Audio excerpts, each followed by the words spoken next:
హైదరాబాద్ లో కూడా syringe psycho రెచ్చిపోయాడు. LB Nagar LIC regional manager పై సిరంజితో దాడికి తెగబడ్డాడు. దీనిపై మరింత సమాచారం మా కరెస్పాండెంట్ వాసు అందిస్తారు. వాసు, మొదటి నుంచి సాక్షి అనుమానిస్తూనే ఉంది, ఇది ఒక వ్యక్తి చేస్తున్నాడా లేకపోతే ఒక గ్యాంగ్ గా తయారై చేస్తున్నారా? ఇది ఆంధ్రాలో ఉన్న సూదిగాడే ఇక్కడ కూడా ఇదే పనిచేయడానికి అక్కడి నుంచి వచ్చాడా లేకపోతే ఒక నెట్వర్క్ ప్రకారం ఇది జరుగుతోందా? ఎల్బీ నగర్ లో కూడా ఈ ఘటన చోటు చేసుకున్నట్టు సమాచారం అందుతోంది. అప్డేట్స్ ఏంటి? ఎవరి మేనేజర్, ఏమంటున్నారు అతను?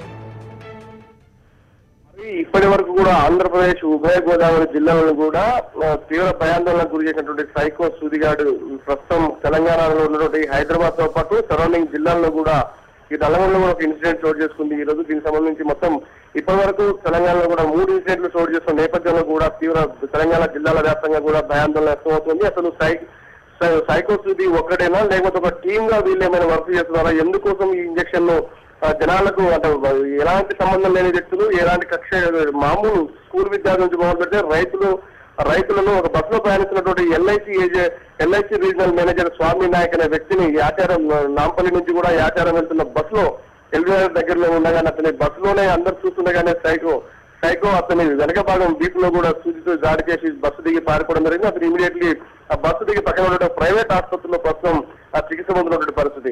కానీ ఈ సైకో సూది అనేది మాత్రం ఇటు పోలీసులతో పాటు డాక్టర్లను కూడా తీవ్ర అర్థం కాని పరిస్థితిగా ఏర్పడింది. అసలు ఈ సైకో సూది వ్యవహారం అనేది తేలితే ఇప్పటి వరకు కూడా ఇరు రాష్ట్ర ప్రభుత్వాలకు మొన్నటిదాకా ఏపీ ప్రభుత్వాన్ని కూడా ముప్పు తిప్పలు పెట్టేటువంటి సైకో వ్యవహారం ఇప్పుడు తెలంగాణ రాష్ట్రంలో కూడా తీవ్ర సంచలనం కల్పిస్తుంది.